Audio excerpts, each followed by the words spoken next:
Joy, everybody. thank you so much. Yeah, thank you. Thanks for having me, everyone. I see a few friendly names here in the room, so it's good to see all of you. I think some of you have maybe heard me talk about the Jug Bay Archaeological Complex in the past, so I hope this isn't terribly repetitive. There are a few new finds that we have. So let me go ahead and share my screen to get this show on the road. Everybody see that? Yep, okay. Yes. So one thing I would like to say is that talking about the pontoon boat trip, down here, you can see on the bottom of the slide, that is the pontoon boat that we will be on Saturday. And I was saying earlier that it's going to be, everyone's in for a real treat because Greg Kearns is going to be driving the boat. And some of you might know Greg, but if you don't, he is an unforgettable person. He has been, Greg has been working for Prince George's Parks and Recreation for many, many moons. And he's a natural resources specialist. He leads tours on this pontoon boat all the time to tag ospreys, to talk about his research with sora rails, a type of migrating bird. And so there is really no one who is better equipped to talk about the natural resources of Jug Bay. So it's always a treat to get one of Greg's tours. And I will try my darndest to keep archaeology in there because I know Greg will be very tempted to tell you all about his sora rails and ospreys, which is awesome. But, we're going to talk about archaeology a little bit too. So at any rate, yeah, my name is Stephanie Sperling. Just, a little bit more about me after my bio. I've been working as an archaeologist in the Middle Atlantic for more than 20 years. And the last 5 years I've been with Prince George's Parks and Recreation. And it's been really great because, I have had the opportunity in this position to continue the work that I started when I worked with Anne Arundel County. And so, you can see where Jug Bay is located right here. So Anne Arundel County is on the eastern side of Jug Bay, the eastern side of the Patuxent River, and Prince George's County is on the western side of the river. And I started working in this region in the Jug Bay area back in 2008, not long after I started with the Lost Towns project of Anne Arundel County. And since then, have helped to excavate and identify dozens of sites in the Jug Bay Archaeological Complex, and we're finding more all the time. So you can see, Jug Bay has been occupied, we think, for this area. The entire Patuxent River drainage has been occupied for at least 13,000 years. Some of our earliest sites that we found go back to the Paleoindian period, and everything up to 20th century sites. So I'll talk about a lot of them. But just to give you some point of reference as to where we are.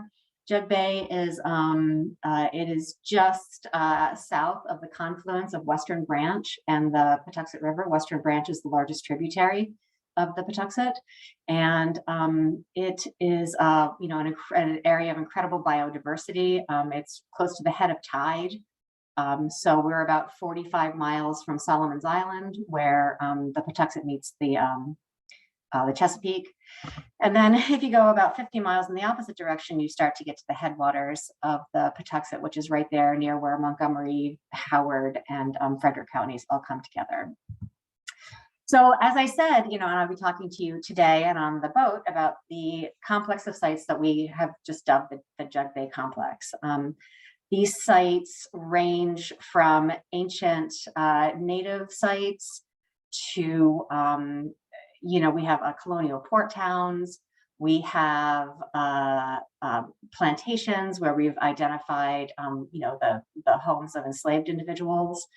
There's underwater archaeological sites. There's a War of 1812 shipwreck in the area. And like I said, then of course there's tenant farms and the whole way up to the 20th century. So it's really one of the most significant site complexes anywhere in the state of Maryland, and I'd argue, really in the entire Mid-Atlantic. archaeologists have known about this area for a long time, but so have private collectors. And, you know, a lot of our understanding of this history comes from these collections. Now, they're wildly varying in how detailed they are, in terms of like, it's one thing to show me a box, a cigar box of cool artifacts. It's entirely another for you to tell me precisely where that box of cool artifacts came from. And so we know that this area was extensively collected, you know, starting as early as the late 19th century.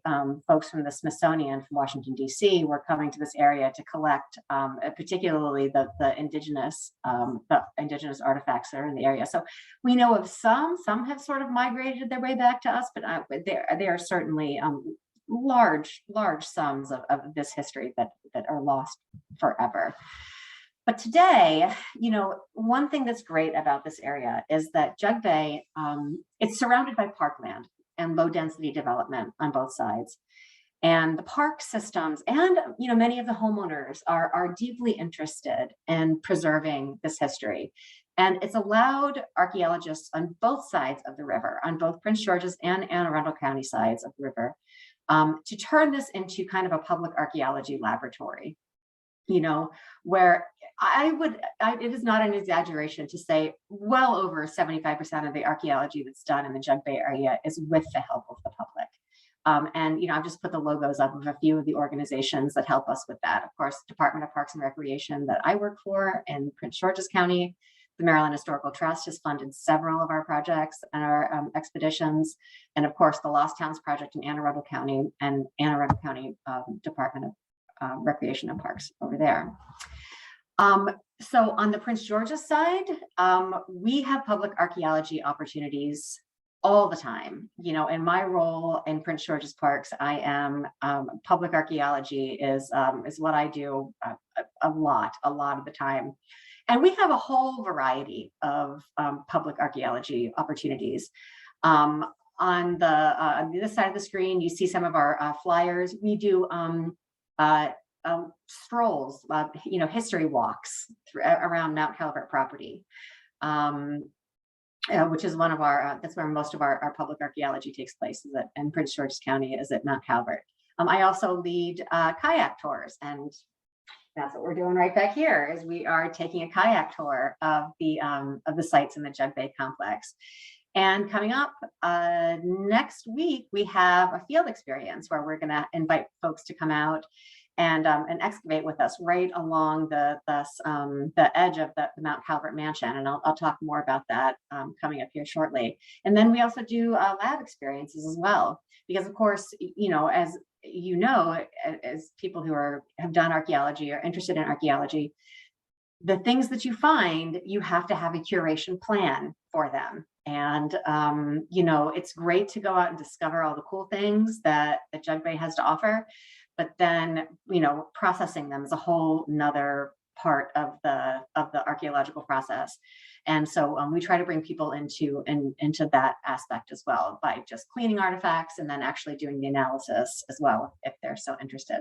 And after I finish talking, I'll drop in the chat the link to where you could register for any of these opportunities. I hope to see some of you there.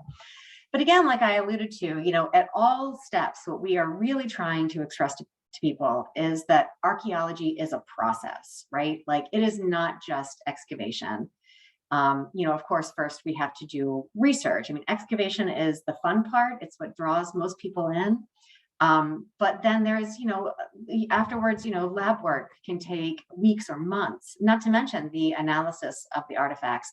And finally, the interpretation. And like I said, in the Jug Bay area, on both sides of the river, in Anne Arundel and Prince George's County, we invite people to come in and participate at all levels, and try to develop programming that's going to make it interesting, and also for all ages, I'll say as well, and abilities. So, you know, if you know, you want to get your 5-year-old digging with me, or, you know, bring out your, you know, group from the senior center, like, I will find something for you to do, and try to bring you into the archaeological process and share my enthusiasm and my knowledge about this amazing complex of sites. So, we think about what did Jug Bay look like in the past? Well, of course, I think I mentioned that we think that Jug Bay's area has been occupied for at least 13,000 years. So when we're talking about the past, like how far into the past are we talking about? When people first arrived, this was the end of the last ice age. And it was probably sort of like a very kind of frozen tundra but then you get into, we get about 5,000 years ago, give or take, and the climate warmed. And we have evidence of saw palmetto on shards of pottery from about 1,000 years ago in the Jug Bay area. So the question is, was palmetto growing in Jug Bay at that time? Or did somebody, bring it? Because now today you can't get palmetto much farther north than like the Hampton Roads area. Then, of course, moving into the historic period, what I'm showing you here are ocean-going ships made it the entire way to Jug Bay, the 45 miles up the Patuxent River, coming directly from Africa and from England. Today, as you'll see, sometimes the pontoon boat gets stuck. Your kayak gets stuck. There's been so much sedimentation. And a lot of that is because, as you see on the other side of the screen, I just put this in. This is a picture of the Potomac, but it gives you a sense of what the landscape looked like around the Civil War. It had been completely denuded between tobacco, between logging. There was barely a tree to be found in the Jug Bay area, and most of large chunks of Maryland. So much of that soil has just kind of sloughed off and gone into the rivers, and has caused a tremendous amount of sedimentation. And this slide, I think, kind of illustrates that point. So what I'm showing you here are 3 different aerial photographs of the exact same image from 1938, 1977, and 2018. And so you can see in 1938, what we're looking at, there is a little bit of forest land that's still left, that's still evident. That's kind of closer to a waterway down there in the bottom of the image. But there's large portions of the area were agricultural land or had been logged. And then, getting into the 1970s, the park systems purchased a lot of these former agricultural lands and were allowing the forest to grow back. And then finally, you see in 2018, when you go hiking today or walking in this area, you would never know that just less than 100 years ago, this area was completely open. So my point being that, changing landscapes are perpetual. And so that's something as an archaeologist that I'm always really thinking about. On the bottom of the screen, the house that I'm showing you, this is a picture of the house. This is the Habs photo from the 1930s.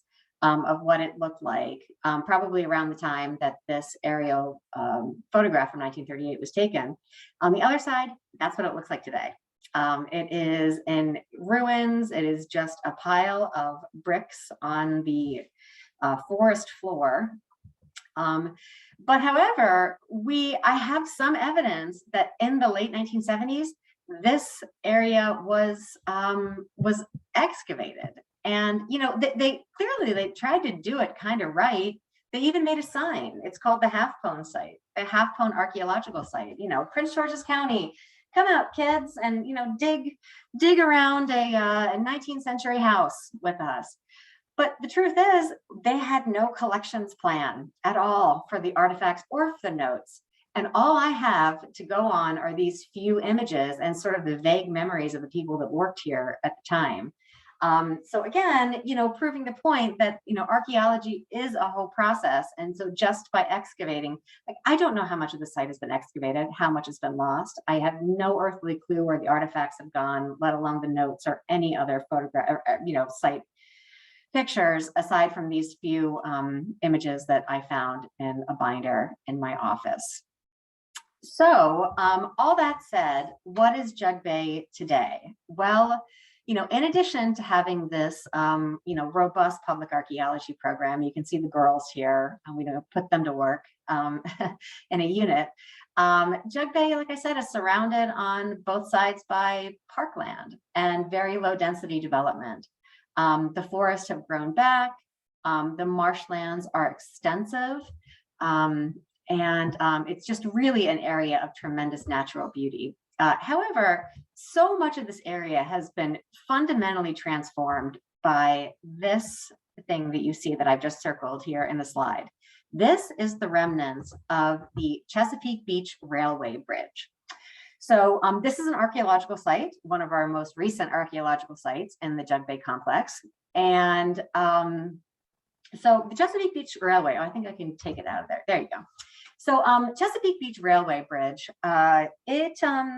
this was formed back in the late 19th, early 20th century, at a time that the middle class is developing and people have expendable income, and they are looking to get out of Washington, D.C., and Baltimore for that matter, but this specifically out of Washington, D.C. in the summer, because with a lack of sanitation and a lack of air conditioning, people are trying to get out, and they want, the bay breezes that are promised in Chesapeake Beach. Of course, if you're white, because all of these beach resorts were segregated. So that said, as the developers and the engineers are trying to figure out how do you get a train from Washington, D.C. to the Chesapeake Bay, and you have to cross the Patuxent River, they chose Jug Bay. And in a world with no environmental regulation, why build a bridge that goes over the river when you can dam up the river? So what you are seeing here is the remnants of the bridge that goes across, the railroad bridge that extends across the river. And so you can see what's happened, though, is to the north, there's so much sedimentation that's coming down from the western branch, from the main stem of the Patuxent.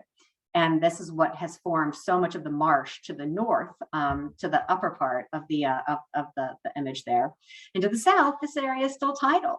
So it's tidal freshwater, but it's still tidal. And so you have a lot of sediment that's pushing against the railroad bridge on the opposite side.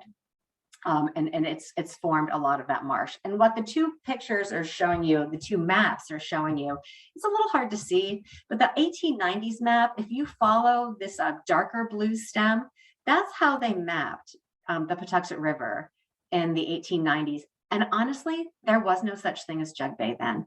Jug Bay has formed largely because of this Chesapeake Beach Railway Bridge. So it's interesting when for those of you that will come out and see it in the pontoon boat, it's sort of hard to conceive of a river that was once free flowing without these vast marshlands that are currently there. So let's go into a couple of the sites that are in the Jug Bay Complex and that we will go paddling past whenever we head out on Saturday. So the first one I'm going to talk about is Pig Point, and Pig Point is it's a fascinating site. You can see it's on we're going to start off on the Anne Arundel side, so we're in Anne Arundel County there. Pig Point was a site that we first excavated. We got there in 2008, and we were doing a study of Middle Woodland period sites, a certain time period in pre-contact history, and I went to the landowner and I said, my job was, we were funded by the Maryland Historical Trust. My job was to go out and see what was the status of the Middle Woodland period sites that have been previously recorded in Anne Arundel County. Are these sites underneath the parking lot? Are they still in existence? And so I was having to talk to a lot of private property landowners. And this is one of the few pieces of private property that's anywhere in Jug Bay. And I went to the landowner and I said, well, I have this map and it shows that the site's down by the river. So can I take a look at it? And he's like, I don't care what your map says. I know where the site is because I hit it with my backhoe a couple of years ago. And what he had hit with his backhoe as he was doing some digging across his property was this. This is we call it a feasting midden. It's like an area of feasting, an area of an intense burning and occupation. It was occupied for thousands and thousands of years. Eventually, and I'll talk more about that in a moment, but eventually his sister allowed us to excavate on her property. She lived directly across the street. And we found the reason that there had been so many ritual objects found within this feasting area. It was because there was a very large burial complex. And this is a burial complex that's unlike anything that's ever been seen in the state of Maryland. And, really on the East Coast broadly. Where the archaeologists are digging here is in a burial pit that contained the secondary remains of hundreds of people. This is probably dozens of people. There were 5 of them. So you see how big they are. This is about 20 feet across by 7 feet deep. And like I said, it contained the secondary remains of people. And what I mean by that is a primary burial is, somebody dies, they're, placed in a burial. And that's where their remains stay. The secondary burial is, somebody dies, you leave their bones out, their body out to be defleshed, and you take the bones with you elsewhere for final interment. And so this is where they were interred. But the bizarre thing about this is that all of the remains were smashed and they were broken. They were ritualistically altered in some way. And most of the grave goods were also ritualistically altered. You can see all of the pieces of the spear here. These spear points, they started life, and they're from Ohio. They're from the Ohio River Valley. So it shows these like vast trading patterns that are in place. But this was sort of the end of the road for these spears that once were this big and then were smashed when they got to Pig Point, along with all of the human remains. And in addition to that, there were hundreds of copper beads. The copper is from we sourced it to Michigan and Pennsylvania and New York State. Pipes that were also from the Ohio River Valley. So like I said, 5 of these burial pits were spread across this woman's property. There likely were more that we did not find.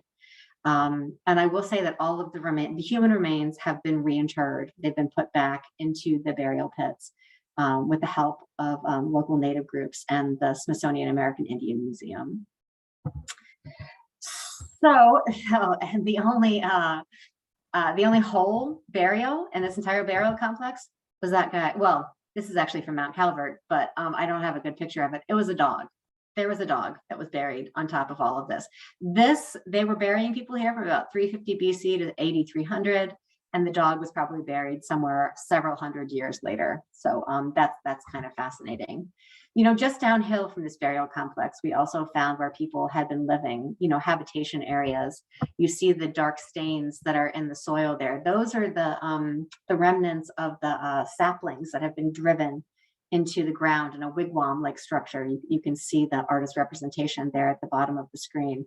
And these post holes, we found sort of an overlapping pattern showing that people had been living in the same spot for thousands and thousands of years. And there was actually another dog. This is the dog Jaw that we found. Another dog had been buried here in this area, probably 500 AD, 1000 AD kind of time frame. And in this area also, huge pot breaks, these ornately decorated pottery that had also been broken and smashed.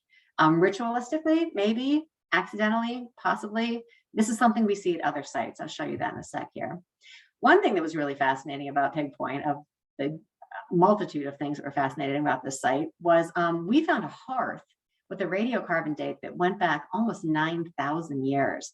And I often make the joke that if you've ever seen a hearth, a 9,000-year-old hearth, you should prepare to be completely underwhelmed, because it is very small and there was only really enough carbonized material in there for us to get a good radiocarbon date. You can see how deep it is beneath the ground surface.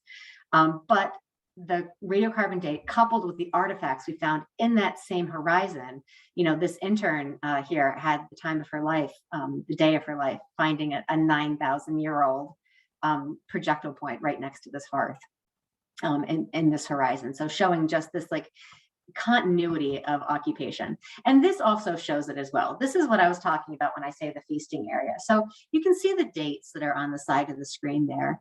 At the top of this feasting area, imagine, okay, I'm just going to show you this. All right, imagine fires that are burned like this in the same spot for year after year, century after century, millennia after millennia. If you go to a campsite, you camp, you come back a year later, you can maybe see where your fire was and where the fires of other people were, because it's actually changing the soil. All the carbonized material is like changing the soil. So think about that, but these massive fires that must have been burned here in order to like create this 3-foot thick midden, this area with stone tools and potsherds and the remains of food. And you can see the dates. The top of it is somewhere around 1350 AD. The bottom goes to the oldest radiocarbon date we got in that area was 385 BC. But you can see how the carbonized material sort of starts to peter out as you go deeper and deeper. I don't think it's because they weren't burning the fires earlier. I think it's just because the carbonized material cannot last in soils like this. As I said, the preservation in this midden was outstanding, to the point that we actually found what looked like fingerprints in clay that had been discarded in there. And again, like I said, where you can see where Jane is digging here, she's underneath the level of that midden, that feasting area, but we're still finding large roasting pits that are from 8,000 years ago with these beautifully decorated stone tools next to them and filled with white perch scales. And I'm not looking at the chat, so if anybody, Matthew, if anybody has a question, just pop in and let me know. Otherwise, I could just wait till the end. I've been watching it. So far, we're good, but I will let you know. Thank you. Okay, thanks. So moving a little bit farther south from Pig Point, we'll head down to the River Farm site. River Farm will be directly across from where we hop on the pontoon boat on Saturday. River Farm is also, so River Farm is, it's, like I said, it's in Anne Arundel County as well, but this is on parkland. This is in Jug Bay Wetland Sanctuary. And so we did several years of excavation at Jug Bay Wetland Sanctuary and River Farm, including one year we did held the Archaeological Society of Maryland's annual field session there, and then did several more years of public facing digs. We found a midden very similar to Pig Point at River Farm. The difference being, oh, there they are. The difference being here that at Pig Point, you're sort of up on a bluff. At River Farm, this midden is right on top of a river gravel. So, pardon me. So, we think that in this case, like the party was right on the beach. Like people are, what you see those circles, the feature 103, feature 101, 100, and so on. Those are little individual, like basket dumps, basket events of oyster shell and of mussel shell. There's also, pottery sherds and stone tool fragments. But it's just interesting to see this same behavior that happened, here around the same time frame. From AD 600 through AD 1100, same time period as Pig Point. One interesting thing we found at River Farm was this long arcing feature. You see this dark stain that sort of goes in this arc here.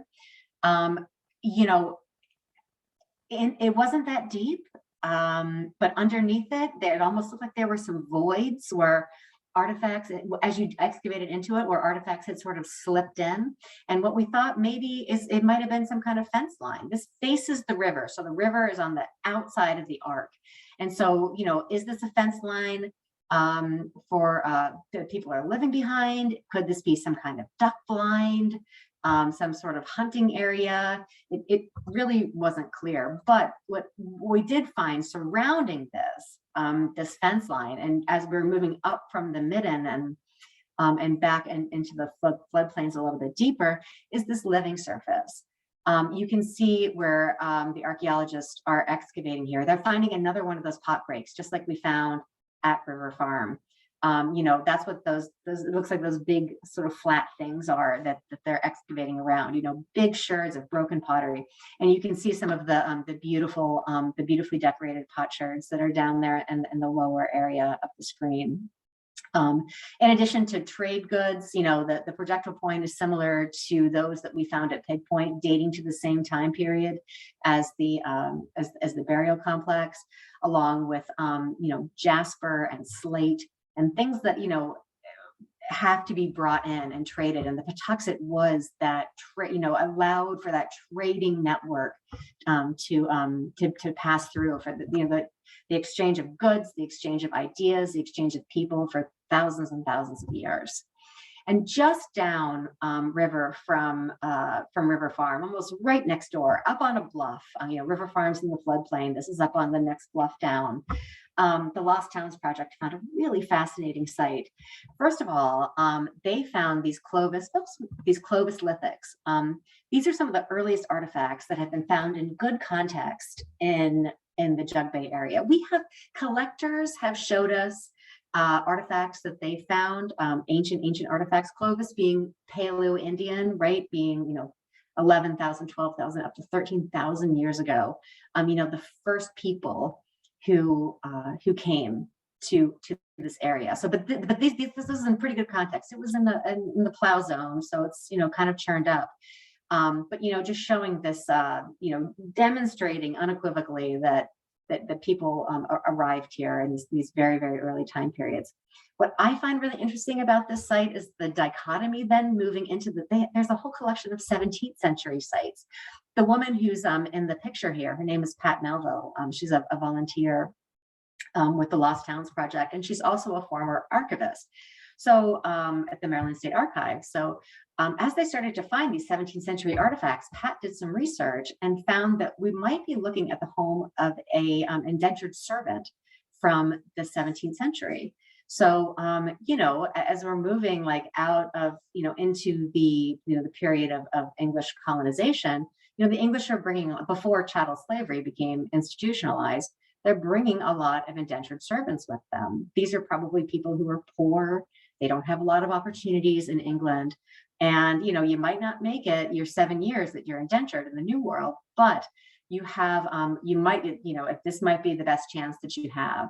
So, I sort of try to imagine this person who has come here from England, probably uneducated and, with very little worldly experience and finds himself here on the shores of the Patuxent River. And, surrounded by native people in an area that just environmentally looks so fundamentally different than England. And, I sort of, the way that I think about this in my mind, the Clovis people and this indentured servant, strangers in a strange land, right? I mean, both are sort of like new arrivals to this landscape, and both left their mark. So let's move. We're going over to Prince George's County now, on the western side of the Patuxent River and Jug Bay. And we'll talk about the Billingsley site. So the house that you see in that picture is the Billingsley Mansion. The core of that house is probably, architectural historians think it might be one of the oldest in Prince George's County, dating to maybe the 1720s or so. It was altered dramatically in the 1930s, giving it that weird pitch thing in the front of the roof. So we knew that that Billingsley had been also a hotbed of indigenous activity, and collectors had certainly collected the living bejesus out of the site for a long, long time. But the Maryland Historical Trust was most interested in the contact period component of Billingsley. We know in historical records that Native people continued to live in Billingsley almost the whole way up to about 1700. And so the Maryland Historical Trust with the Archaeological Society of Maryland, they worked together to hold 2 years of field sessions out there, and also conduct several different surveys, including magnetic susceptibility and ground penetrating radar, to see if we could sort of pin down where some of these, the intensity of settlement was. And the map at the bottom I'm showing you with that red, it's almost like a bullseye, like, okay, so there's a lot going on here. So that's where we focused the first year of our excavation in 2019. And this is a map that's showing you part of the reason that why we were so interested in this area. This map was drawn in 1670. And so this is the time when Europeans and the English specifically are really making inroads into Maryland broadly, but the Patuxent River specifically. And you can see that, there's Anne Arundel Manor, Portland Manor, and Mount Calvert Manor as well. So, the English have coming in and they're settling in lands that had been previously occupied by native people, were in native towns.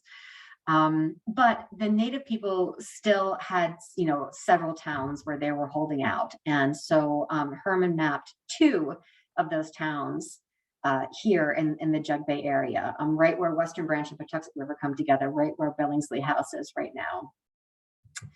So, like I said, to that end, we held 2 years of the ASM Archaeological Society of Maryland field session. And you can see where we are down there we're concentrating right there where that red bullseye is. And, what we ended up finding, honestly, it's just traces of the contact period that's left. We found this small hearth that had, some burned oyster shells in it. And you can see what the date range on a radiocarbon date was for that, right around the time of contact. But really, this is the sum total of our contact period artifacts. Most of them were found in the plow zone because, if the contact period people are on sort of like closer to the surface, remember Pig Point, that layer cake, this has been extensively plowed. You can see here in this image. I mean, you have to imagine it's no-till today, but I mean, it was plowed up until, fairly recently. So a lot of we think the contact period site was probably plowed away. What we did find at Billingsley was a really significant site from the intact from the late Archaic, early Woodland. So that we're talking, 1000 BC.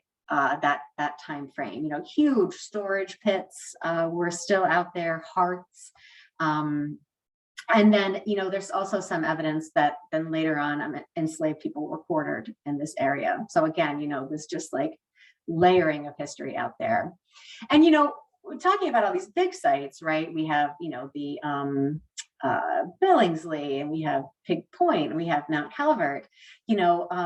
Traces of much smaller sites can be found all over the Jug Bay area, including this little Swan Island site, which is one of my favorite sites that I've ever visited out there. It's on this little landform that's at the mouth of Swan Point Creek, where it meets the Patuxent River, and it is completely inaccessible by kayak. The only way to get out there is at low tide with waders on. We worked with the Washington College Field School came out, and so the student was at Swan Point. Swan Point is just north of Swan Point Creek, and we found a major site, a big site that was still intact there on that little landform. But we really wanted to get to Swan Island, and once we got out there, I went out with Zach Singer from the Maryland Historical Trust one day, and we found these like almost these contact period artifacts. So from the same time that the Billingsley site is this period that we're looking for is still intact in some degree at Swan Island. You can see the tiny little projectile point that I found in my hand there. And so, the last site I want to get into extensively is to talk about Mount Calvert, because I'm also hoping to sell some of you on coming and helping me with some of my excavations here in a couple of weeks. So, Mount Calvert you can see where it is. Again, we're just south of Billingsley, across the river from Pig Point, right where Western Branch meets the Patuxent River. The only historic house left on the landscape is the manor house, circa 1790 we think, right around there, it was constructed. The earliest part was constructed as the manor house. Earlier, Mount Calvert, it was the first seat of government for Prince George's County. So there was a colonial town there. And then, of course, much earlier than that, we have a major native component. And this is the dog I showed you earlier. This was actually found at Mount Calvert. So the pre-contact component at Mount Calvert, like I said, it has been collected extensively. The park has owned this property since the 90s, but the same family owned it for a century, from like the 1890s through the 1990s when they sold to the park. And I've talked to some folks that knew the previous landowner, the private landowner, and they will tell stories about how they were just like, their 4th grade class was invited to come to Mount Calvert and walk the fields, and like whatever they found they could pick up and take home with them. So, I mean, goodness only knows how much has already been taken from Mount Calvert, because collectors have known about it, for a long time. But that said, there's still a lot left that's there right beneath the ground surface, not the least of which is this dog that was probably about, a good 700 to 1,000 years old. And that was found kind of like right here, right behind the house.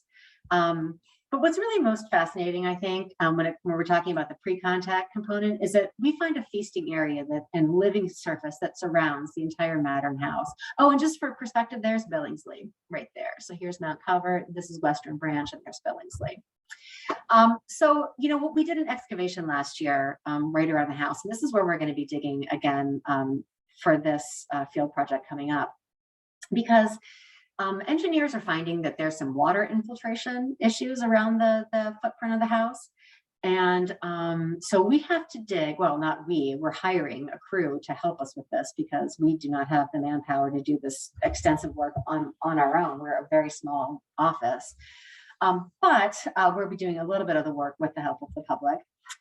But so what we have to do is dig down to the base of the foundation of the manor house so that they can put a French drain in. And so we put a few exploratory holes last year, and you can see where the archaeologists are digging right next to the house.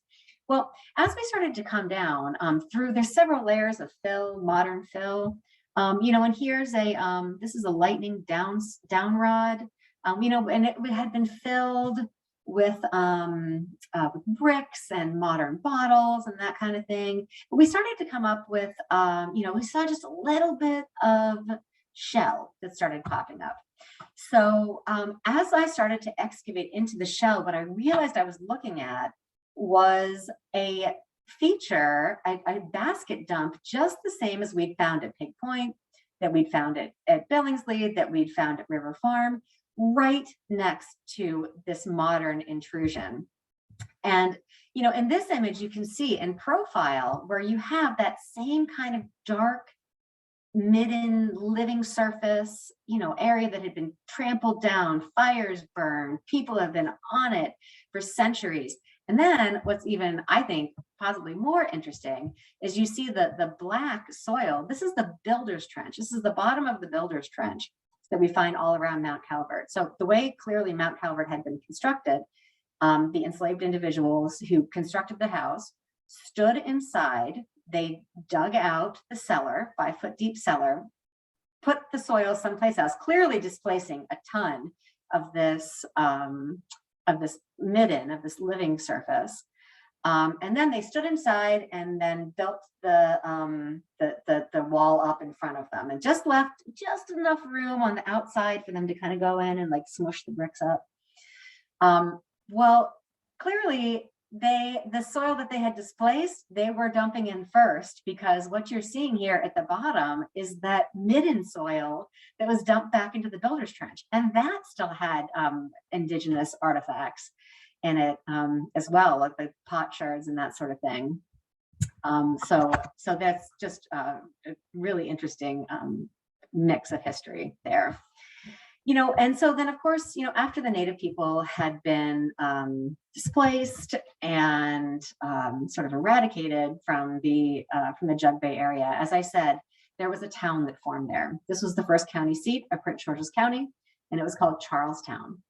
Question is, what did Charlestown look like? we have no maps, so we don't exactly know. This is a map of a similar town that you see over here from Calvert County, so just down the river. So we can assume probably looked largely the same way. You can see there's like the prison, there's a courthouse, there's like a tavern. So, it's a light scattering of buildings. When I'm saying like a town, like don't think of like a ye old town like Annapolis or something like that. I mean, this is a very light scattering this is a place of business. So, and the other image, I just love this. This is Baltimore in 1752. So giving you a sense of even what a city like Baltimore looked like in 1752, a town like Charlestown in the late, like 1696, 1700 or so was barely more than a hamlet. One thing archaeologists have found a lot of, though, and have, excuse me, excavated at Mount Calvert are the ordinaries or the taverns. And here's an aerial picture showing where the archaeologists thought that there was an ordinary that was probably built around 1705 or so. Charlestown went away by the 1720s, and then this was maybe used as a storehouse because there was a ferry also that went directly from Charlestown to Pig Point. And so this would have been a place for people who were, coming in on the ferry to stop and have a drink.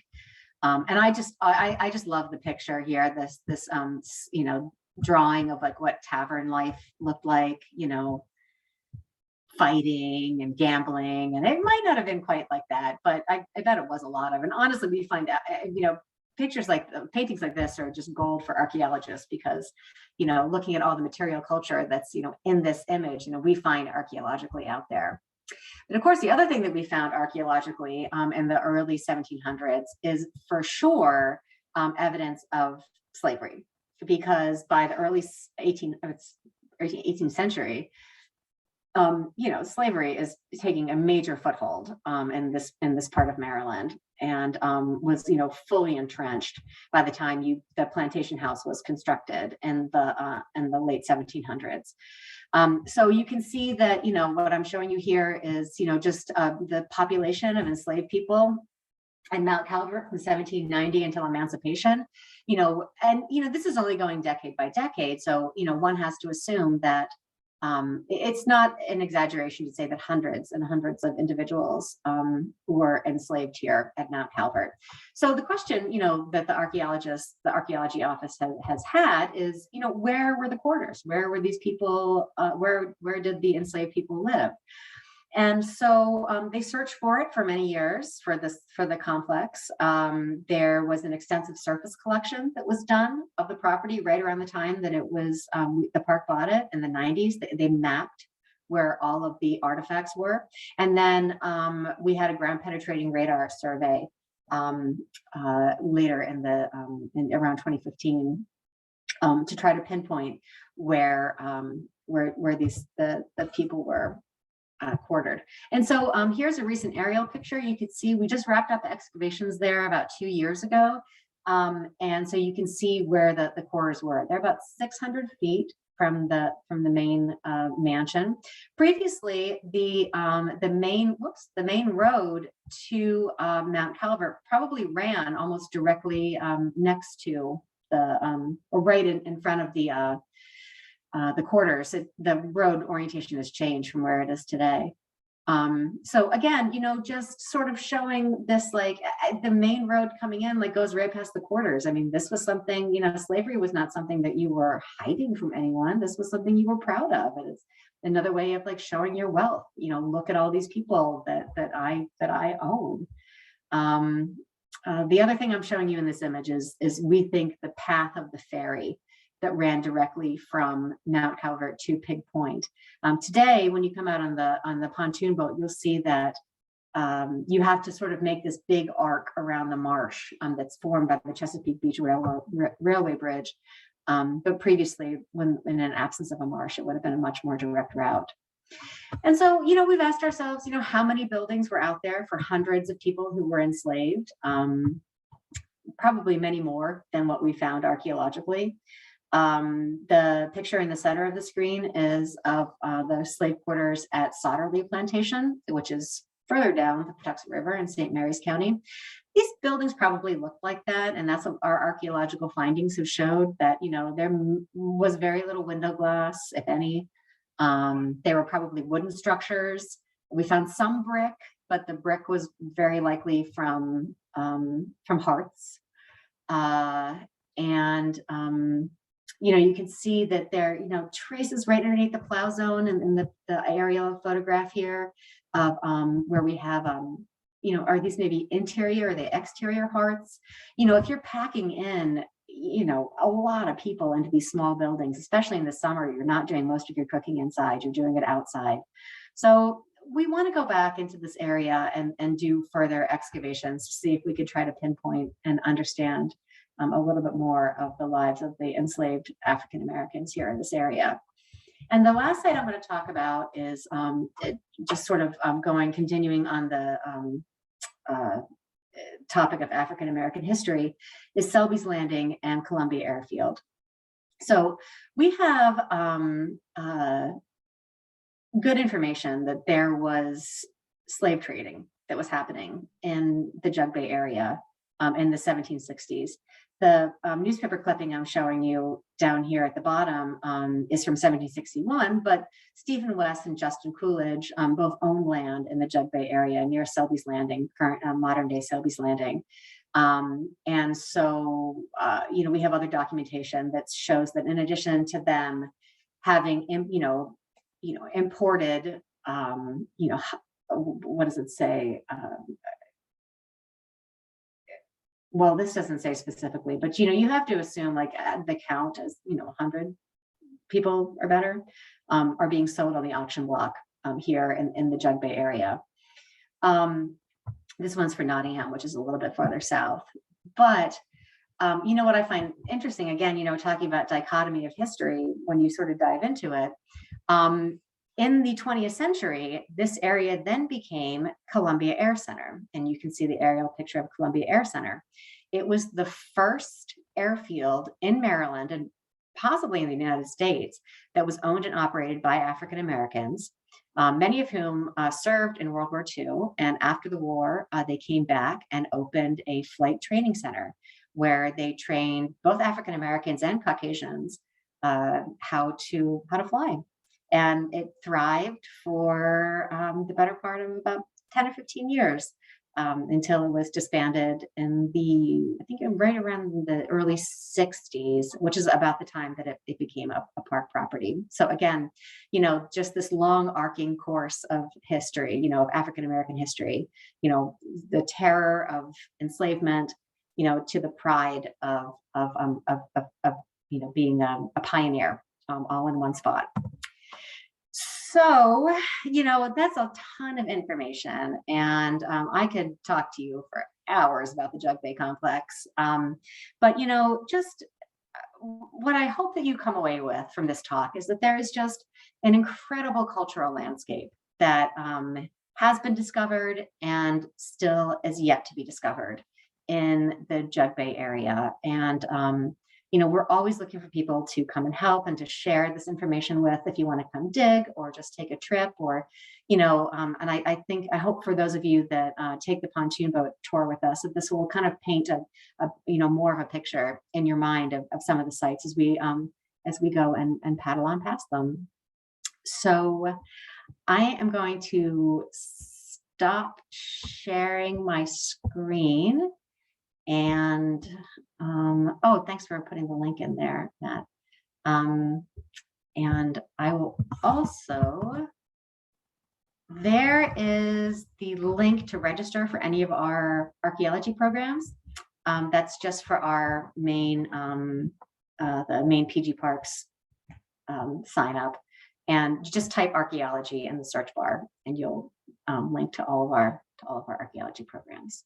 So thank you for your attention and for sitting here with me for an hour on a Wednesday. Is it Wednesday? Yeah, Wednesday night. The hour flew by. We could do another hour. Let's go.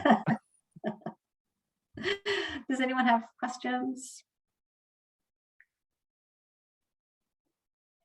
So question on the chat. Are there any, hi, Ethan. Are there, Ethan's a Doug with us at Jug Bay. Are there any recordings or interviews with those formerly enslaved at Jug Bay? Not to my knowledge. That is certainly a line of research that we would like to go down. You know, I think there probably are slave narratives now that I'm thinking about it. You know, from the 1930s, the CCC did interviews with formerly enslaved people. Jug Bay specifically, I'm not sure about that. Maryland and Prince George's County for sure.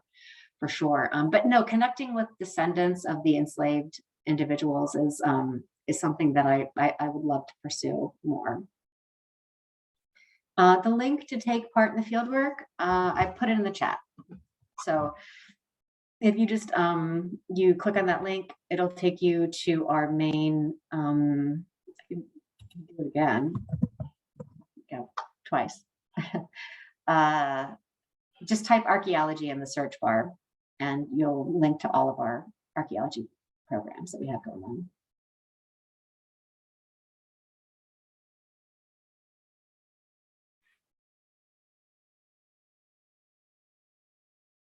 Thank you, Stephanie. Thank you so much. Really appreciate it. Any last words for people who might be signed up for the pontoon boat excursion on Saturday? Anything they need to know to get ready? Not necessarily. It goes from 1 to 3. I think we have it. And try to get there, you know, a good 15 minutes early if you can. That'll just give us a chance to, you know, give our little safety lecture, get everybody on board. The weather's supposed to be beautiful. It's so, and you know, and I have to say, you know, what I love about Jug Bay in terms of like the natural beauty of the place is that every season's beautiful. I mean, and this is a really lovely time of year. You know, the vegetation is dying down. You can see more. Greg Kearns is doing, like I said, a lot of work with Sora rails. They're a migrating bird. He bans them, so he actually might even be able to like hop up. I don't know. Is he going to do that? Hop off the boat? I wouldn't put it past him to go onto the marsh and like grab a rail so that everybody can like touch it and pet it and that kind of thing. But no, it's you know, and I love showing people Jug Bay. It's one thing to like talk to you in a virtual presentation like this, and but it's entirely another for you to actually be there and experience the area and see it. Because the water is so fundamental to all of these sites and to all of this history. So, so yeah, I hope to see a lot of you. Hope to see a lot of you there. It's been a pleasure. Thank you so much. Thanks for everything that you do.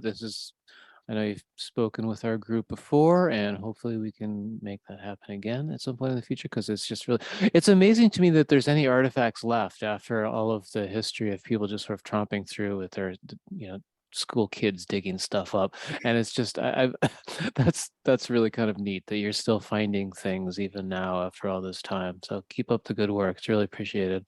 Great stuff. Thank you, Stephanie. Thanks for having me. My pleasure. All right. Anything else? Take care, everyone. We'll see you next time. Good night, everybody.